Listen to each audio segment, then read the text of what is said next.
발롱도르 판도가 뒤집혔다. 북중미 월드컵이 결승전만을 남겨둔 가운데 올해 발롱도르 경쟁 구도가 완전히 달라졌다. 대회 전까지 가장 유력한 후보로 평가받던 선수는 해리 케인이었다. 하지만 월드컵 준결승 탈락과 함께 흐름이 바뀌었고 리오넬 메시와 라민 야말이 가장 강력한 후보로 떠올랐다. 메시는 아르헨티나를 결승으로 이끌었다. 잉글랜드와의 준결승에서 2개의 도움을 기록하며 2대1 역전승의 중심에 섰다. 이번 월드컵에서 메시는 8골 4도움을 기록하며 득점과 도움 모두 최상위권을 유지하고 있다. 나이가 무색할 정도의 경기력을 보여주며 다시 한번 세계 최고의 선수라는 평가를 받고 있다. 이 같은 활약은 발롱도르 경쟁에도 그대로 반영됐다. 미국의 예측 플랫폼 폴리마켓을 비롯한 여러 예측 시장에서는 메시의 발롱도르 수상 가능성을 약 41.9%로 가장 높게 평가했다. 뒤를 잇는 선수는 스페인의 라민 야말이다. 야말의 예상 수상 확률은 약 29.2%로 집계됐다. 반면 해리 케인은 15% 수준까지 하락했다. 불과 월드컵 개막전만 해도 케인은 가장 유력한 후보였다. 바이에른 뮌헨에서 리그 우승과 컵대회 우승을 차지했고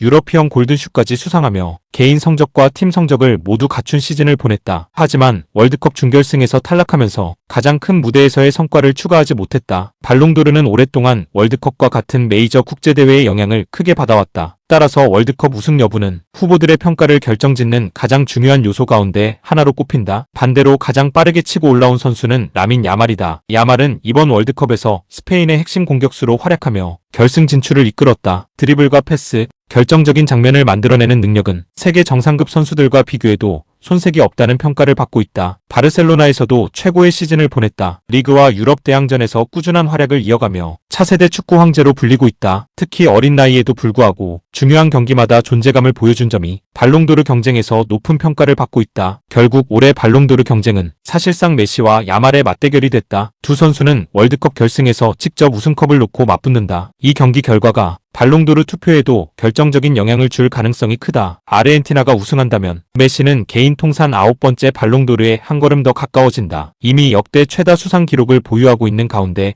또 한 번 새로운 역사를 쓰게 되는 셈이다. 반대로 스페인이 정상에 오른다면 야말은 세계 축구 역사상 가장 어린 발롱도르 수상자로 기록될 가능성이 크다. 그만큼 이번 결승전은 월드컵 우승팀을 결정하는 경기인 동시에 올해 세계 최고의 선수를 사실상 결정하는 무대가 될 전망이다. 축구 역사상 가장 위대한 선수로 평가받는 메시, 새로운 시대를 대표하는 차세대 스타 야말, 두 세대의 상징이 같은 경기장에서 월드컵 우승과 발롱도르를 동시에 놓고 맞붙는다. 2026 발롱도르 경쟁은 이제 단 한 경기만을 남겨두고 있다. 그리고 그 결승전이 올해 세계 축구의 주인공을 결정할 가능성이 가장 높다.